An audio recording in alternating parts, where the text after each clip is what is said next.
예전에 제가 알던 한 목사님은 한 신문 광고에서 참기름 광고를 보았다고 합니다. 그런데 광고 문구가 매우 인상적이었대요. 뭐라고 하냐면 진짜 참기름 이렇게 써 있었대요. 여러분, 원래 참기름이라는 뜻이 진짜 기름이라는 의미를 가지고 있잖아요. 근데 거기서 진짜라는 말 하나 더 쓴 거예요. 진짜 참기름 이렇게 이야기를 했다라는 거죠. 뭔가 어색하죠. 그런데 거기에 나중에 보니까 하나가 더 붙어 있더래요. 100% 진짜 참기름. 이건 뭐예요 또? 네. 그러면서 이 목사님은 그냥 참기름이라고만 쓰여 있으면 앞으로 가짜인가 보다. 왜냐하면 100% 진짜 참기름. 좀 이 정도 써야 참 참기름이 아닐까 이런 생각이 들었다고 합니다. 여러분, 가짜가 많다 보니까 이렇게까지 광고를 하는 것 같은데요. 우리가 참 이 땅을 살아가면서도 치료에 있어서도 많은 가짜 치료들이 있다고 합니다. 여러분들이 많이 치료를 받는 것은 무엇입니까? 요즘 사람들은 금융치료를 얘기하더라고요. 나 오늘 금융치료 받았어. 한마디로 돈 받았다 이거죠. 그래서 내가 이 모든 아픔과 슬픔이 다 치유가 됐어. 이렇게 말을 하는 분들이 있습니다. 또 여러분, 가짜 치료를 보니까요, 탄수화물 치료도 있대요. 그래서 힘들거나 우울할 때 빵, 떡, 면 실컷 먹으면 여러분 치료가 된답니다. 오늘 밤에 그 유혹을 다 이기시기 바랍니다. 세 번째, 이불 치료가 있대요. 이불 치료. 너무 지쳐가지고 아무것도 안 하고 이불 속에 막 파묻혀서 쉬는 이불 치료 하시다 오신 분이 있으세요? 네, 어떤 분은 게임 치료. 우리 청소년들이 많이 할 것 같은데, 네, 스트레스가 너무 이렇게 많다 보니까 가상 세계에서 참 이런 것들을 회복한다고 이야기합니다. 또 동물 치료도 있고요. 드라마 치료, 예능 치료, 마켓 치료, 사우나 치료, 여러 가지 치료의 이름을 다 붙여보지만 여러분 어떠세요? 정말 이 짝퉁 치료들로 인해서 여러분의 마음이 진짜 치료를 받고 있습니까? 대답이 없는 거 보니까 불안한데요. 네, 받고 있습니까? 아니죠. 네, 그렇습니다. 잠깐의 기쁨과 또 잠깐의 어떤 아픔을 잊게 하는데 유익할지 모르지만 진짜 치료를 근본적인 해결을 우리에게 주지는 못하는 것 같습니다. 오늘 말씀은 예수님께서 이제 그 제자들과 많은 무리들과 함께 가버나움에서 한 40km 떨어져 있는 나인성을 향해서 걸어가고 있었습니다. 이제 성문에 가까이 이르렀을 때 성 밖으로 나오는 장례 행렬을 마주 대하게 되는데요. 이 장례 행렬에는 참 매우 슬픈 장례였던 것 같아요. 사람들이 많이 있는 장례 행렬이었어요. 도대체 어떤 사유로 누가 죽었기 때문에 이렇게 큰 슬픈 장례일까? 모두가 궁금했을 거라 생각이 듭니다. 오늘 12절 한번 보겠습니다. 성문에 가까이 이르실 때 사람들이 한 죽은 자를 메고 나오니 이는 한 어머니의 독자요 그의 어머니는 과부라. 그 성에 많은 사람도 그와 함께 나오거늘. 여러분, 이 장례는 누구의 장례입니까? 한 과부의 독자 아들이 죽었다라는 거죠. 여러분, 성경에서 과부는 굉장히 연약한 자를 나타낼 때 과부라고 표현합니다. 그런데 이 과부의 여러 아들이 아니라 한 아들, 독자가 있는데 그가 죽었다라면 여러분, 이 어머니가 가졌을 이 슬픔과 절망은 우리가 감히 상상하기 어려울 것입니다. 여러분, 자식을 키워보신 부모님들은 또 그런 생각이 많이 할 거예요. 저도 참 이번 주에 저희 그 중학생 아들이 난생 처음 수련회를 한 2박 3일 갔습니다. 평소에 뭐 같이 있다가 수련회를 가니까 굉장히 집이 허전한 거예요. 그래서 막 제가 더 안답을, 평소에 집에 있을 때는 전화 한 번 안 했는데 뭐 그 나가니까 자꾸 제가 전화하게 되고 잘 있냐? 자니? 막 이렇게 계속 물어요. 답이 없는 것을 보면서 어찌나 초조해 되는지. 이러면서 제가 원래 참 남자는 군대를 보내야 되는 이런 스타일인데 내가 과연 군대를 보낼 수 있을까 이런 생각을 잠시 했습니다. 네, 여러분, 이렇게 참 아들, 귀한 자식들을 어디 내보낸다는 것도 너무너무 어려운 일인데 여러분 지금 어떤 일을 겪은 거예요? 그 어머님들, 아버님들이 자식이 이렇게 시집장가 갈 때 굉장히 슬프대요. 우리 자식분들은 모르시죠? 네. 왜냐하면은 이렇게 부모에게 있어서 아이가 함께 살다가 이제 결혼하면서 짐을 빼는 날, 그날이 그렇게 막 오열할 정도로 힘든 날이다 이런 얘기들 좀 많이 하더라고요. 그만큼 여러분, 부모에게 있어서 자식은 얼마나 존귀한 존재일까라는 생각을 해봅니다. 근데 이 어머니에게 있었던 이 독자 아들의 장례였다면 여러분 굉장히 절망적인, 잠깐의 이별이 아니라 영원한, 다시 볼 수 없다라는 슬픔을 상상할 수가 없을 것입니다. 종종 목회를 하다 보면 이런 슬픔 가운데 있을 때가 있어요. 부모님들이 참 생후 한 3개월 된 아이를 보내는 그런 장례를 저도 집례를 하면서 얼마나 제가 많이 울었는지 모르겠습니다. 부모님이 먼저 자녀를 보낸다는 것은 우리가 상상할 수 없는 큰 아픔이고 절망이다라는 생각이 듭니다. 여러분, 이런 가운데 예수님께서 이 장례식에 이 과부를 보셨습니다. 그리고 오늘 보니까 불쌍히 여기셨다라고 이렇게 말씀을 하는데요. 이 불쌍이라는 표현은 스플랑크니조마이라는 이 헬라어인데, 이 내면에서 창자가 막 끊어질 듯한 그런 아픔을 표현할 때 이 단어를 사용합니다. 그래서 이 예수님께서는 이 한 과부를 보면서 창자가 막 끊어질 것 같은, 심장을 움켜쥐는 듯한 그런 애절한 그런 마음으로 이 과부를 바라보셨다라는 것입니다. 그러면서 예수님께서는 그 과부에게 다가가셨고 그 관에 손을 댔습니다. 여러분, 예수님이 관에 손을 댔다라는 것은 엄청나게 위험한 일입니다. 당시의 문화에 보면 죽은 자는 부정하다 여겼잖아요. 그렇기 때문에 부정한 자에게 손을 대는 사람은 부정함이 이렇게 옮는다라는 생각을 하는 그런 시대 아닙니까? 그런데 죽음을 덮고 있는 이 관에 예수님이 손을 대셨다, 터치하셨다라는 것은 굉장히 사회적으로도 지탄을 받을 수 있는 그런 위험한 환경입니다. 그런데 예수님께서는 오히려 영향을 받는 분이 아니시죠. 그분은 의로우시기 때문에 오히려 죽음의 문제를 해결하는 사람으로, 해결하는 분으로 14절에 이렇게 말씀합니다. 청년아, 내가 내게 말하노니 일어나라 라고 선포합니다. 예수님께서는 이 죽어있는 이 청년을 향해서 내가 내게 선포한다, 그러니까 일어나라, 이렇게 말씀을 하시는 거예요. 여러분, 오늘 예배에 참여하시는 귀한 우리 성도님들, 혹시 이 청년처럼 죽음의 문제, 또 아픔의 문제, 또 절망의 그러한 깊은 시름 안에 있다면 오늘 예수님께서 여러분에게 말씀하시며 일어나라 하실 때 응답하시는 은혜가 있기를 진심으로 축복합니다. 여러분, 이렇게 예수님의 선포 가운데 어떤 일이 이루어집니까? 15절 말씀을 보니까요, 죽었던 자가 일어나 앉고 말도 하거늘, 이렇게 말씀해요.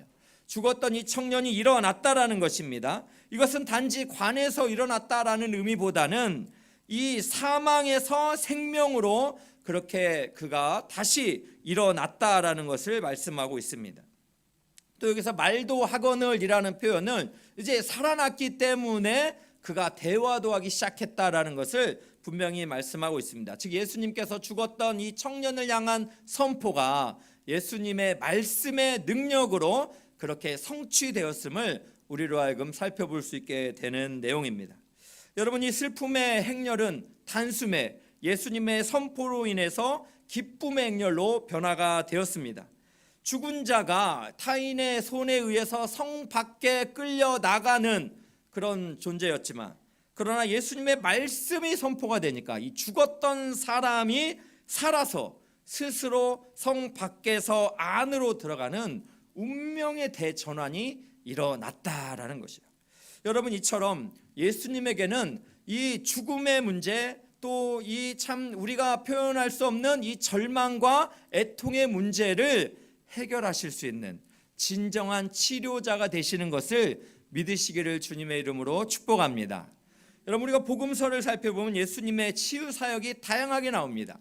예수님의 치유 사역을 크게 세 가지로 정리를 해보면 첫 번째는 바로 육체 질병을 고치셨습니다.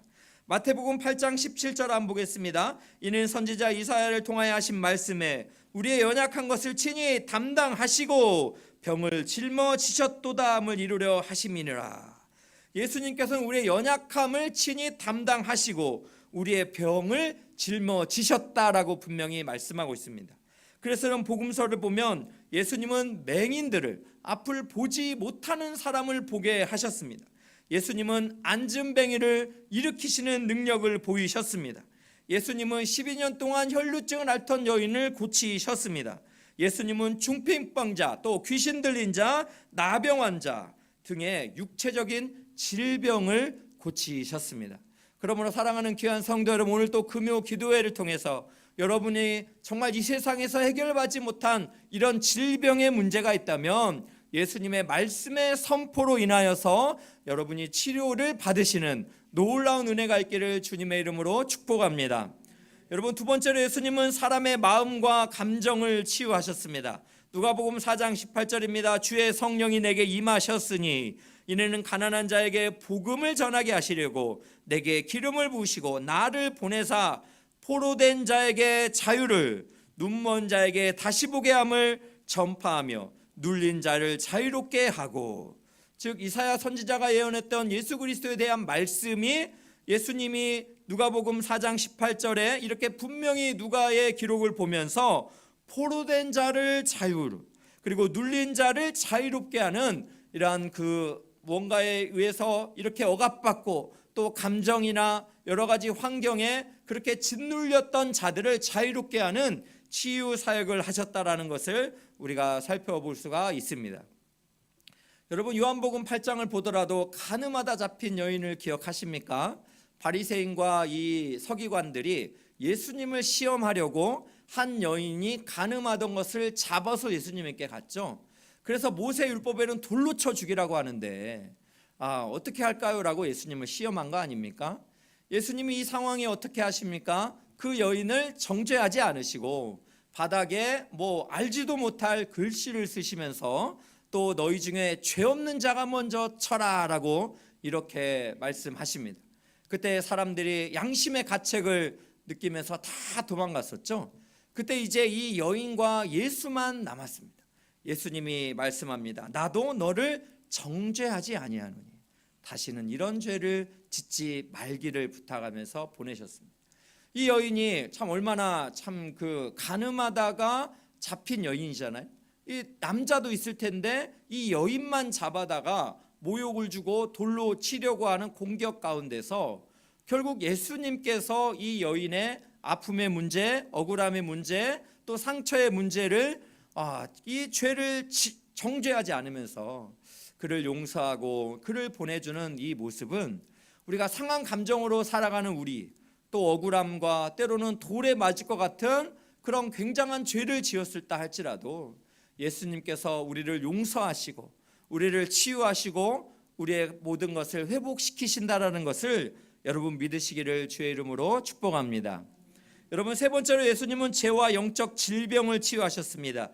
베드로전서 2장 24절입니다. 친히 나무에 달려 그 몸으로 우리 죄를 담당하셨으니, 친히 나무에 달려 예수님께서 우리의 죄를 담당하셨습니다. 이는 우리로 죄에 대하여 죽고 의에 대하여 살게 하려 하심이라. 그가 채찍에 맞음으로 너희는 나음을 얻었나니. 예수님은 이 땅에서 우리의 질병, 또 우리의 마음과 감정의 상처뿐만 아니라 우리의 죄, 영적인 질병까지도 치유하셨다라는 것을 분명히 말씀하고 있습니다. 여러분, 예수님께서는 우리가 마가복음 2장 5절을 보면 한 중풍병자를 고치시기 전에 너의 죄를 먼저 사하십니다. 그리고 사람들이 모두 그렇게 예수님에게 죄를 사하는 권세가 있느냐고 물었을 때 그보다 더 쉬워 보이는, 인간의 눈에 더 쉬워 보이는 중풍병을 일으키는 모습을 통해서 예수님에게 죄를 사하는 권세가 있다는 것을 분명히 나타내시죠. 여러분, 그렇습니다. 우리 예수님은 이 땅에서 살아가는 우리의 모든 죄 문제를 해결할 수 있는, 영적인 질병의 문제를 고치시는 참 위대하신 주님이신 줄로 믿습니다. 저는 이 예수님의 치유 사역을 묵상하면서 십자가가 많이 묵상이 됐습니다. 예수님께서는 십자가에서 육체의 고통을 당하셨습니다. 또 예수님께서는 십자가를 지시면서 또 많은 자신을 따랐던 제자들과 또 이스라엘 백성들, 또 많은 사람들에게 그렇게 참 정죄를 받으셨고 수치심을 느끼셨고 배신을 당하셨고 아픔을 겪으셨습니다. 결국 예수님은 예수님 자체가 죄가 있진 않잖아요. 인류의 죄 때문에 그 죄의 문제를 해결하기 위해서 여러분 십자가에서 하나님과 영적으로 단절되어지는 그 영적인 고통까지 감당하셨다라는 것이죠. 우리 예수님께서 이렇게 친히 온몸으로 모든 이 십자가에서 우리를 위하여 대신 그 아픔을 감당하시면서 결국 우리의 모든 질병의 문제, 또 마음의 상처와 감정의 문제, 그리고 우리의 죄의 문제, 영적인 문제까지 해결하셨다라는 것을 여러분 믿으시기를 주님의 이름으로 축복합니다. 여러분, 이것을 우리가 정말 믿는다면 예수님은 지금도 살아계시고 예수님은 어제나 오늘이나 영원토록 동일하시다 하셨습니다. 지금도 하늘 보좌 우편에서 우리를 위하여 간구하시면서 우리의 모든 이 땅에서의 이 상처의 문제를 예수님께서 회복하기를 원하시는 줄로 믿으시기를 축복합니다. 그렇다면 여러분이 정말 이런 믿음을 가지고 있다면 오늘 우리가 두 가지를 좀 적용해 보면 좋겠는데요. 그 첫 번째는 무엇입니까? 이 고통의 문제, 상처의 문제를 예수님 앞에 가지고 나아가시기를 축복합니다.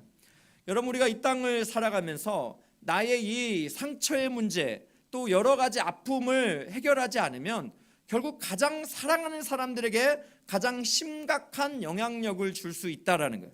가장 아끼는 사람에게 가장 아픔을 선사하는 사람이 자기 자신이 될 수 있다라는 것입니다.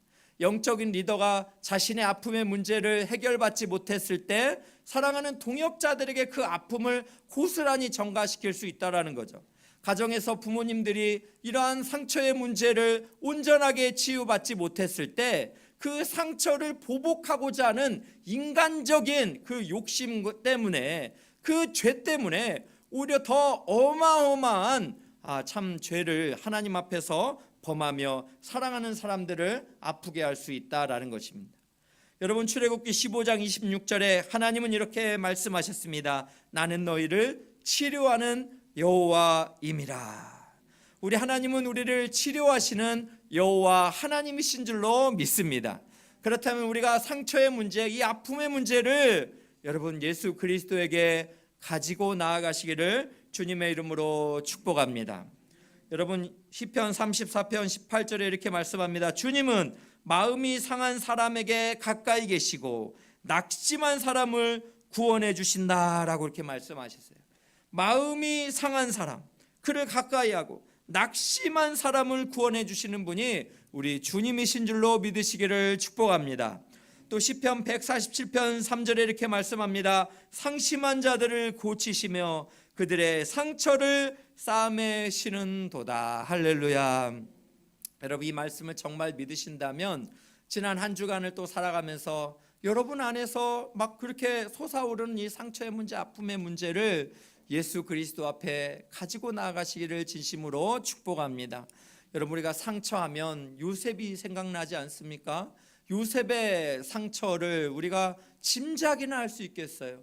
그의 형들에 대한 이 배신감, 그 자신을 죽이려고 했고 노예로 팔려 했던 그 형들에 대한 이 원망은 그의 인생을 완전히 좀먹을 수도 있었을 것입니다. 그러나 요셉은 하나님 앞에서 항상 그 자신의 이러한 문제들을 가지고 나갔고 결국 하나님의 안목으로 자신의 모든 과거를 바라보면서 여호와께서 나를 먼저 이곳에 보내셔서 이스라엘 백성들을 구원하게 하셨다라는 이 영적인 안목으로 자신의 상처를 바라봤습니다.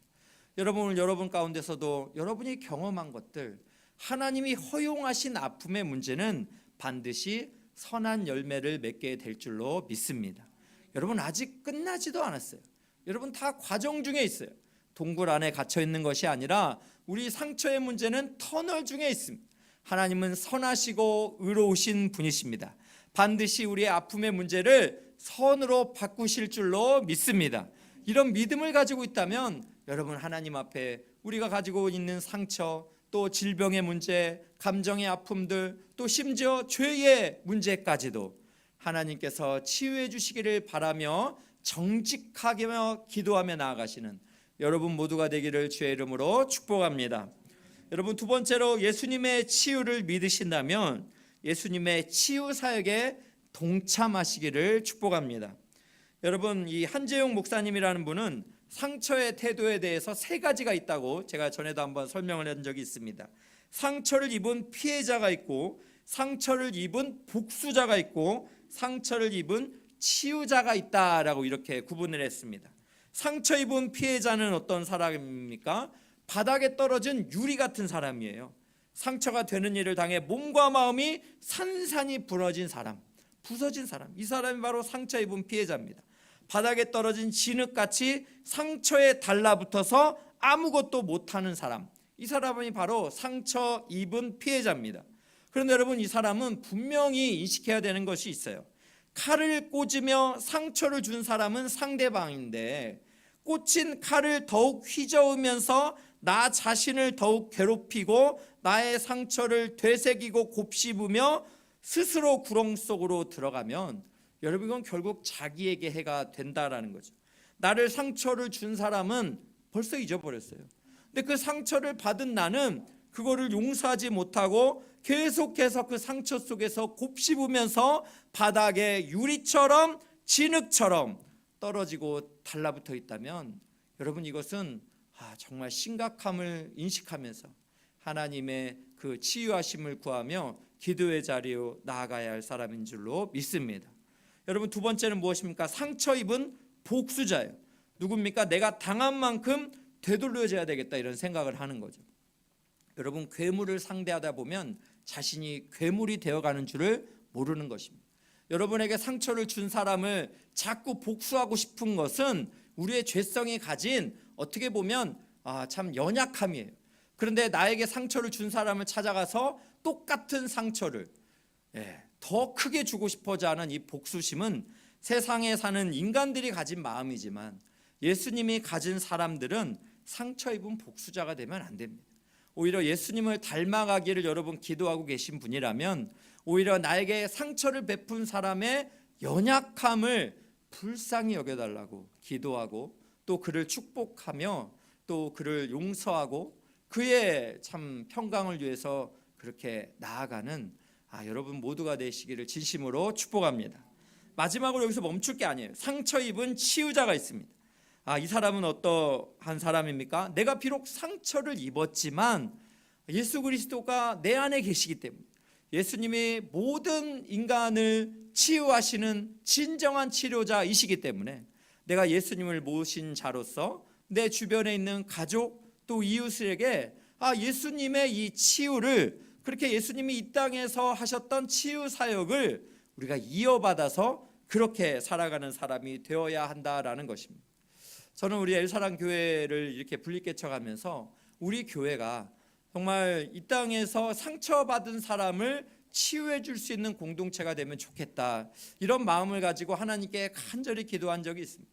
그러면서 성경에서 발견했던 것은 아둘람 굴에 모였던 다윗의 공동체입니다. 사무엘상 22장 2절입니다. 보겠습니다. 환난당한 모든 자와 빚진 모든 자와 마음이 원통한 자가 다 그에게로 모였고, 그는 그들의 우두머리가 되었는데 그와 함께한 자가 400명 가량이었더라. 여러분, 다윗이 그렇게 사울에게 쫓기는 그 절박한 환경에서 환난당한 모든 자, 빚진 모든 자, 마음이 원통한 자가 다 다윗에게 모였다라는 거죠. 여러분, 우리 엘사랑 교회 공동체도 이 땅에서 환난당하고 또 빚지고 또 마음이 원통한 자들이 모이는 공동체라는 생각이 듭니다. 그러다 보니까 서로가 미숙하니까, 서로가 서로를 잘 알지 못했기 때문에 연약함이 나타나는 일들도 있었지만, 그러나 궁극적으로 엘사랑 교회는 하나님의 그 세우신 교회이기 때문에 예수 그리스도의 완전한 치유를 경험한 우리 그리스도의 사람들이 오히려 교회 공동체 안에서 치유를 경험하고, 또 이 땅에 환난당한 자, 빚진 자, 마음이 원통한 자를 치유하는 그런 복음의 통로가 될 줄로 믿습니다. 여러분, 저는 지난주에 참 그 세례식을 하면서 얼마나 참 감사했는지 모릅니다. 한 분 한 분, 이분들이 교회를 어떻게 오셨는가, 이런 걸 생각하니까요, 너무 감동이 되더라고요. 그러면서 참 한 성도님이 학습을 받으셨는데, 이분이 다락방에서 한 이야기가 참 감동이 되었어요. 순장님을 통해서 이야기를 들었는데요, 6개월 후에 세례를 받을 것을 생각하니까 너무나 가슴이 뛴다라는 거예요. 그래서 또 이분이 무슨 말을 하냐면, 본인이 12년 동안 미션 스쿨에서 교편 생활을 하면서 학습이나 세례를 받을 생각을 못했던 것이 너무나 아쉽지만, 이제라도 하나님의 약속을 믿으며 남은 생을 나를 필요로 하는 아이들, 시설에서 생활하며 학교에 오는 상처받은 아이들을 교회로 이끄는 삶을 살고 싶다, 이렇게 고백을 했습니다. 부모가 없는 아이, 폭력 가정에서 시달리다가 시설에서 보호받는 아이들의 영혼이 상처를 치유하며 궁극적으로 하나님의 그 알아가는 과정을 정말 같이 돕고 싶다라는 이런 고백을 했다는 거예요. 여러분, 교회에 나온 지 얼마 되지도 않았고 이제 학습을 경험한 분이 예수님 마음 가운데서 상처받은 아이들, 그 아이들을 돕는 삶을 살고 싶다라는 꿈을 꾸게 된 거예요. 여러분, 이것이 참 예수를 주로 모신 자의 건강한 영적인 이 축복의 원리인 줄로 믿습니다. 여러분, 우리 차가 함께하는 우리 엘사랑 교회 다락방 공동체 어떻습니까? 우리 순장님들, 순원들이 정말 우리 한 성도님의 아픔을 함께 울고 웃어주면서 그분을 위해서 마음을 다해 기도할 때 치유의 사역을 참 많이 경험한다라는 것을 제가 참 많이 보고 있습니다. 특별히 지난주에는 야베스의 기도라는 이 역대상의 말씀이 있잖아요. 야베스가 고통 중에 태어났지만 그가 하나님 앞에 기도하였을 때, 부르짖어서 간절히 기도했을 때 하나님이 그의 고통을 바꾸셨잖아요. 그러면서 야베스가 고통이란 이름으로 태어났지만 존귀한 자라는 참 이 이름을 얻게 되었다라는 것을 알게 되면서 우리 다락방 공동체가 참 서로 위로하고 많이 기도했던 것 같습니다. 그래서 성도님들이 함께 울면서 치유와 회복을 경험했다라고 고백하는 우리 순자님들의 이야기를 들었을 때 얼마나 감사가 됐는지 모르겠습니다. 오늘 예배하는 귀한 성도 여러분, 예수님이 진정한 우리의 치유자라는 것을 믿으십니까? 오늘 또 우리가 그것을 믿음으로 주님 앞에 아무도 알지 못하는 우리 내면의 이 아픔과 상처, 이 죽음을 경험한 이 과부의 이런 심정으로 주님 앞에 우리가 참 이렇게 간절함으로 나아간다면 우리 주님이 우리의 상처를 씻어 주실 줄로 믿습니다. 그리고 우리가 그 상처를 회복함으로 말미암아 우리의 사랑하는 가족, 우리의 또 사랑하는 교회 공동체 한 사람 한 사람을 그렇게 주님의 사람으로 세워가는 축복의 통로가 될 줄로 믿습니다. 오늘 기도회를 통해서 그 놀라운 주님의 치유하심을 경험하시기를 주님의 이름으로 축복합니다.